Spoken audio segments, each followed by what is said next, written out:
बीमारियों के इलाज में होने वाले खर्च का बड़ा हिस्सा दवाइयों का होता है। हमारी टीम की एक सदस्य ने आमतौर पर काम आने वाली कुछ दवाइयों का एक प्रिस्क्रिप्शन डॉक्टर से लिया। फिर उन्होंने ये दवाइयाँ बाजार में एक केमिस्ट की दुकान से खरीदी। कितना? 2151। और यही दवाइयाँ उन्होंने जेनेरिक मेडिसिन्स की दुकान से भी ली। कितना हुआ इसका? 354। दवाइयों की कीमत में जमीन आसमान का फर्क दिखाई दिया। राजस्थान में कम कीमत में मिलने वाली इन जेनेरिक दवाइयों की शुरुआत की चित्तौड़ के पूर्व कलेक्टर डॉक्टर समित शर्मा ने।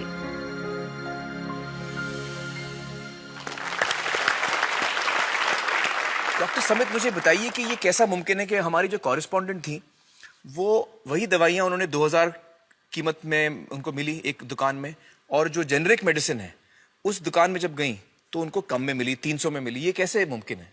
ठीक इसी समय प्रतिक्षण प्रतिपल एक ट्रेजेडी हमारे चारों ओर घट रही है। अर्थक्वेक की या कोई सुनामी की बात करें, उसमें जितने लोगों की जानें एक दिन में जाती हैं, उससे ज्यादा जानें प्रतिदिन इस ट्रेजेडी की वजह से जाती है। जी, वो क्या ट्रेजेडी है? वो ट्रेजेडी ये है साहब कि जो दवाइयों की जो वास्तविक कीमत है वो तो बहुत ही कम है, पर जो दवाइयाँ हम जब बाजार से खरीद के लाते हैं तो हमें वो 5 गुना, 10 गुना, 20 गुना, कई बार तो 50 गुना से भी ज्यादा दामों पे हम उसको खरीदते हैं। जैसे हम भारत में अगर देखें कि 40 करोड़ से ज्यादा लोग ऐसे हैं जो अपने लिए 2 वक्त की रोटी नहीं जुटा पाते, तो क्या वो उस दवा को खरीद सकते हैं? बहुत सारे लोगों को इस वजह से दवाई नहीं मिल रही। यस, WHO कहता है कि स्वतंत्रता के 65 वर्ष पश्चात आज भी 65% of the Indian population lacks regular access to essential medicine. जो मेन दवाई है, जो आवश्यक दवाइयां हैं, वो उन तक नहीं पहुंच पाती रकम की वजह से।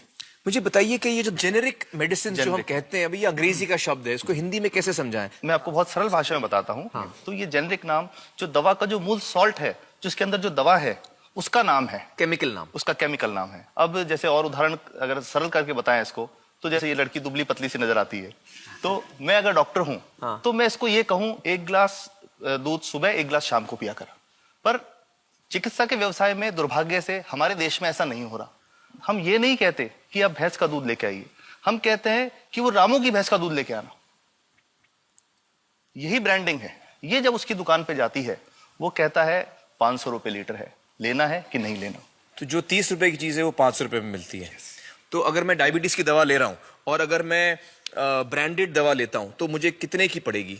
जैसे एक 117 रुपए में भी है, 117 रुपए में मिलती है। अब और अगर वही चीज हम उसके जेनेरिक मेडिसिन के नाम से लें तो वो कितने की बनती है? वो मात्र 1 रुपए 95 पैसे में 10 गोली मिलती है।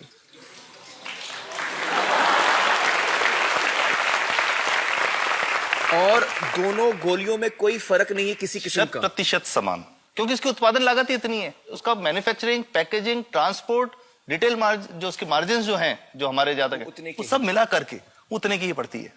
कुछ कैंसर के मैं आपको उदाहरण दूंगा, उसमें एक ही दवा जो ब्लड कैंसर के काम में आती है, बाजार में 1.25 लाख रुपए का एक पैकेट मिलता है। 1.25 लाख का एक पैकेट जो 1 महीने चलता है। और जेनरिक में वही दवा जेनरिक में अलग अलग कंपनीज जो बनाती हैं, एक 10,200 में बेचती है, एक 8,800 में बेचती है और एक 6,500 में बेचती है। मतलब ये आपका ये कहना है कि आपके ये प्रयास से इतने कम में राजस्थान में पब्लिक को, आवाम को ये दवाएं पहुंचा रहे हैं आप इस वक्त? जी, क्या बात है। मेरा ये सवाल है कि डॉक्टर्स जो हैं वो हमारे पर्ची पर जेनेरिक नाम क्यों नहीं लिख के देते? क्यों लिखते हैं वो ब्रांडेड? जाने नहीं देंगे बाहर फिर? नहीं, सब जाने देंगे। जब एक नया मेडिकल प्रैक्टिशनर जब प्रैक्टिस शुरू करता है तो उसके पास जो कंपनी के जो मेडिकल रिप्रेजेंटेटिव्स होते हैं, सेल्स बढ़ाने का उनका काम होता है, मार्केटिंग प्रिंसिपल के हिसाब, सेल्स एजेंट होते हैं बेसिकली। फिर वो कहते हैं साहब आप हमारी जो दवा है यही लिखना, ये बहुत बेहतर दवा है, इससे मरीज ठीक होगा। और उनको डॉक्टर्स को लिखने के लिए उनको प्रेशराइज किया जाता है, उनको टेम्प्ट किया जाता है। तो ये इसमें बहुत बड़ा कारण है जो दवा की कीमत को उसकी वास्तविक कीमत से 5, 10 गुना, 20 गुना तक बढ़ा देता है। एक बहुत बड़ा कारण है, क्योंकि हमारे पास जब हम टेंडर करते हैं तो बहुत सारे कंपनी वाले आते हैं, जो भारत की जो सबसे बेहतर कंपनियां, जिसके भी नाम वो रेपुटेड कंपनियां जिनके नाम आप ले सकते हैं, वो सभी हमें वो उसको जो 70 रुपए की है उसको 2 रुपए में, 5 रुपए में दे रही है। 30 रुपए की दवा 2 रुपए में दे रही है। इतना ज्यादा फर्क। तो कंपनी तो दे सकती है और देना चाहती है और हमें देती भी है इतनी कम दामों में, हमें दे रही है ना, ये संभव तो है। अच्छा, मैं आपको बताऊंगा कि भारत से हम लगभग 45,000 करोड़ रुपए की जेनरिक दवाइयां प्रतिवर्ष विदेशों को निर्यात करते हैं।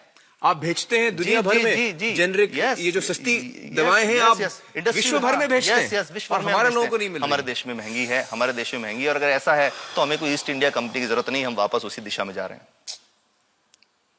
आपने जब ये शुरू किया तो आपको कोई रेजिस्टेंस फेस करना पड़ा राजस्थान में?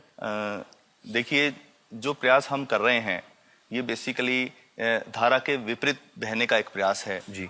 काफी थ्रेट्स भी हैं, क्योंकि इसमें माफियाज भी हैं, ड्रग माफियाज जो ऑपरेट करते हैं, और हम हमेशा ये बात कहते हैं कि हम 100 साल से भी पुरानी शोषण की व्यवस्था को बदलना चाहते हैं, पर हमने हमेशा डॉक्टर्स को दोषी नहीं माना जी। सारे डॉक्टर्स बुरे नहीं है, 50-60% तो जेन्युइनली वो चाहेंगे कि गरीबों को कम कीमत पे दवा मिल जाए, वो चाहेंगे। और आज भी ऐसे डॉक्टर्स हैं जो अपने घर से सैंपल्स ला करके अपने जेब से पैसे निकाल के मरीज का इलाज कराते हैं, ऐसे डॉक्टर्स आज भी हैं। बिल्कुल सही। तो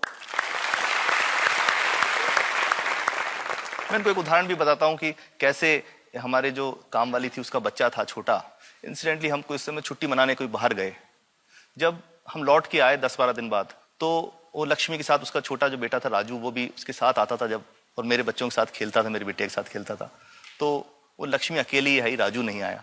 तो हमने पूछा कि क्या हुआ, तो उसने जो बात बताई कि साहब वो उसको आप गए थे, उल्टी दस्त हो गया था। उल्टी दस्त की बीमारी के लिए वो जब दवा लेने गई तो केमिस्ट ने उसको कहा कि इसके तो 400 रुपये लगेंगे। तो उसने कहा साहब मैंने खूब मांगा, मेरे पास 400 रुपये मुझे नहीं थे, और मेरा बच्चा रात को ही उसको दस्त आते रहे, वो खत्म हो गया। और मैं आपको ये कहना चाहता हूं कि वो जो दवा लिखी थी कि वास्तव कीमत 1.5-2 रुपए ही है, तो वो बच्चे की जान बच सकती थी। 65 वर्ष के बाद भी अगर कोई बच्चा उल्टी दस्त से मर जाए तो मैं नहीं समझता इससे शर्मनाक बात कोई हम लोगों के लिए हो सकती है। और सबसे बड़ी बात कि इसे आसानी से बदला जा सकता है। हमें सबको एक समन्वित, एक संगठित प्रयास करने की जरूरत है।